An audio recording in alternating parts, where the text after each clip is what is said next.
കൊച്ചിയിൽ ലിവിംഗ് ടുഗദറായി കഴിഞ്ഞിരുന്ന യുവതിയെ ക്രൂരമായി മർദ്ദിച്ച യുവമോർച്ച നേതാവ് ഗോപു പരമശിവനെതിരെ വീണ്ടും പരാതി. കബളിപ്പിച്ച് പണം തട്ടിയെടുത്തുവെന്നാണ് BJP കോൾ സെന്റർ മുൻ ജീവനക്കാരുടെ പരാതി. നേതൃത്വത്തിന് പരാതി നൽകിയതിന് പിന്നാലെ കോൾ സെന്ററിലെ ജോലി നഷ്ടപ്പെട്ടെന്നും യുവതി ആരോപിച്ചു.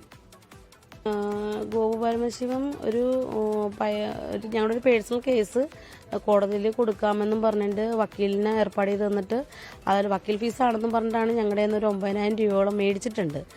ഗൂഗിൾ പേ വഴി മേടിച്ചിട്ടുണ്ട്. പക്ഷേ വക്കീലിൻ്റെ അടുത്ത് ചെന്നപ്പോൾ കേസിൻ്റെ ഒരു നീക്കമൊക്കെ അറിയാതെ വന്നപ്പോൾ ഞങ്ങൾ നേരെ വക്കീലിനെ കോൺടാക്ട് ചെയ്ത് നേരിട്ട് പോയി. അപ്പോൾ വക്കീലാണ് പറഞ്ഞത് പൈസ കിട്ടിയിട്ടില്ല, കേസ് ആരും മുന്നോട്ട് പോയിട്ടില്ല എന്ന് പറഞ്ഞു. അപ്പോൾ അതിൻ്റെ അടിസ്ഥാനത്തിൽ ഞങ്ങൾ അവനെ വിളിച്ച് സംസാരിച്ചപ്പോഴത്തേക്കും വക്കീലിന് കിട്ടിയിട്ടില്ല, ഇവൻ കൊടുത്തിട്ടില്ല എന്നുള്ള കാര്യം വ്യക്തമായിട്ട് ഞങ്ങൾക്ക് തെളിവായി.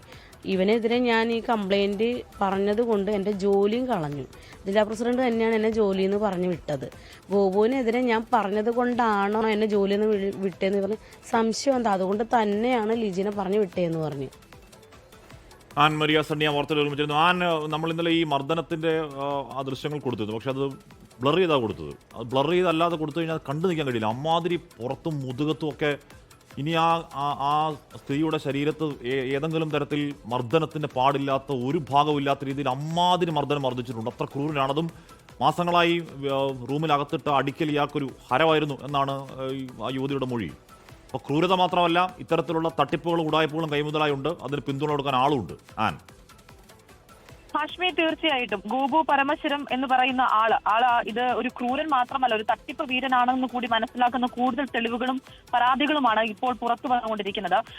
ഈ ഗോപു പരമശിവം കുറച്ച് നാളുകൾക്ക് മുൻപ്, ഏകദേശം 1 വർഷം അടുത്താകാറായി. ഈ സമയത്തിനുള്ളിൽ ഇപ്പൊ നമ്മളോട് ഇപ്പൊ വിവരങ്ങൾ പങ്കുവച്ചിരിക്കുന്ന യുവതിയെ ഇവർ നേരത്തെ മുതൽ തന്നെ അറിയുന്നതാണ്. അവരും ഈ BJP പ്രവർത്തകരാണ്. ഈ BJP കോൾ സെന്ററിൽ ജോലി ചെയ്യുന്ന സ്ത്രീയാണത്.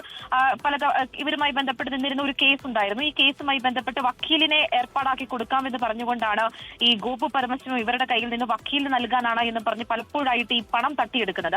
ഈ പണം നൽകി വക്കീലിന് കൊടുത്തിട്ടുണ്ട് എന്നുള്ള കാര്യം ഈ വക്കീൽ റെഡിയാണ് എന്നുമാണ് ഇവരോട് ഈ കുടുംബത്തോട് പറഞ്ഞിരുന്നത്. പിന്നീടാണ് ഈ കുടുംബം വക്കീലിന്റെ അരികിൽ ചെല്ലുമ്പോഴാണ് തങ്ങൾ കബളിപ്പിക്കപ്പെടുകയാണ് ചെയ്തത് എന്നുള്ള കാര്യം ഇവർക്ക് മനസ്സിലാകുന്നത്. പിന്നീട് അവർ ഗോപു പരമശിവനത്തോട് തന്നെ ഈ കാര്യങ്ങളെല്ലാം ചോദിച്ചു.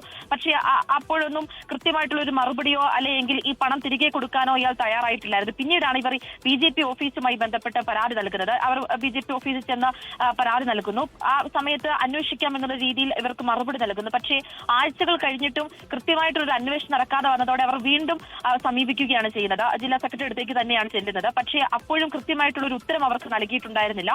ഇവർ ഈ പരാതി നൽകിയതിനു ശേഷം, അതായത് BJP ഓഫീസിൽ ചെന്ന് ഗോപു പരമശിവനെതിരെ ഒരു പരാതി നൽകിയതിനു ശേഷം വീട്ടിൽ ചെന്ന് കഴിയുമ്പോഴാണ് നാളെ മുതൽ ജോലിക്ക് വരണ്ട എന്നുള്ള കാര്യം ഈ സ്ത്രീയെ വിളിച്ചിട്ട് ഈ ഓഫീസിൽ നിന്ന് BJP ഓഫീസിൽ നിന്ന് അറിയിക്കുന്നത്. പിന്നീട് ഇവർ എന്തുകൊണ്ടാണ് എന്റെ ജോലി പോയത്, ഇയാൾക്കെതിരെ പരാതി പറഞ്ഞുകൊണ്ടാണോ ജോലി പോയത് എന്നുള്ള കാര്യം ചോദിക്കുന്നുണ്ട്. അപ്പോൾ അതുകൊണ്ട് തന്നെയാണ് ജോലി പോയത് എന്ന് ഇവർക്ക് വ്യക്തമായിട്ട് മറുപടി കൊടുക്കുന്നുണ്ട്. ഇതുമായി ബന്ധപ്പെട്ടുള്ള കോൾ റെക്കോർഡും കാര്യങ്ങളും എല്ലാം അവരുടെ കയ്യിലുണ്ട് എന്നും ഈ സ്ത്രീ പറയുന്നുണ്ട്. ഇതെല്ലാം കാണിച്ചുകൊണ്ടാണ് മരട് പോലീസ് സ്റ്റേഷൻ നിലവിൽ ഇപ്പോൾ എന്തായാലും യുവതി പരാതി നൽകിയിട്ടുണ്ട്. യുവതിയും കുടുംബവും ഈ ഗോപു പരമശിവനെതിരെ പരാതി നൽകിയിട്ടുണ്ട്. അതോടൊപ്പം തന്നെ ഇതിനകത്ത് പുറത്തു വരുന്നത് ഈ തട്ടിപ്പ് വീരനും അതോടൊപ്പം തന്നെ ഈ ക്രൂരമായിട്ടുള്ള ഇത്തരം പ്രവർത്തികൾ ഏർപ്പെടുന്ന ഈ യുവമോർച്ച നേതാവിന് ഈ BJP ഓഫീസിൽ തന്നെ അതിൽ അധികാരികൾ തന്നെ കൃത്യമായിട്ടുള്ള ഒരു സപ്പോർട്ടും പിന്തുണയും ഇയാൾക്ക് നൽകുന്നുണ്ട്. അതിന് പിന്നിൽ കളിക്ക് എത്ര തെറ്റ് ചെയ്തിട്ടുണ്ട് എങ്കിലും അതെല്ലാം മറച്ചു വെച്ചുകൊണ്ട് അയാളുടെ കൂടെ നിൽക്കുന്ന ഒരു രീതിയിലാണ് മുന്നോട്ട് പോകുന്ന എന്ന തരത്തിലുള്ള പരാതികളാണ് ഇപ്പോൾ മുന്നോട്ട് വന്നുകൊണ്ടിരിക്കുന്നത്. എന്തായാലും യുവതി ഇപ്പോൾ മരട് പോലീസ് സ്റ്റേഷനിൽ ഇയാൾക്കെതിരെ വീണ്ടും പരാതി നൽകിയിട്ടുമുണ്ട്. ഹാഷ്മി, ഓക്കെ. ഗോപു പരമശിവത്തെ BJPയിൽ നിന്ന് പുറത്താക്കി എന്ന മട്ടിൽ ചില വാർത്തകൾ കൂടി വരുന്നുണ്ട്.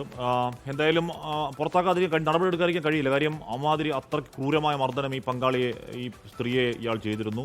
സ്ത്രീയോടെന്നല്ല, ഒരു മനുഷ്യനോട് പോലും ചെയ്യരുതാത്ത രീതിയിലുള്ള, മനുഷ്യനെന്നല്ല ഒരു ജീവിയോടും ചെയ്യരുതാത്ത രീതിയിലുള്ള അത്രയും ക്രൂരത വീട്ടിൽ കെട്ടിയിട്ട് ഈ പെൺകുട്ടിയോട് ഇയാൾ കാണിച്ചു. അത്രമാത്രം മർദ്ദിച്ചു. തൊട്ടതിനും പിടിച്ചതിനും ഒക്കെ. ഇപ്പോൾ ഹെൽമെറ്റ് ഒന്ന് താഴെ വെച്ചതിന് അത്ര ഇന്നലത്തെ മർദ്ദനം. അപ്പോൾ ആ ദൃശ്യങ്ങൾ കണ്ടാൽ നേരത്തെ മർദ്ദനമേറ്റ് പൊട്ടിയ പാടുകൾ, കരിഞ്ഞതിൻ്റെ മുകളിലെ മർദ്ദനത്തിൻ്റെ പാടുകൾ വരെ.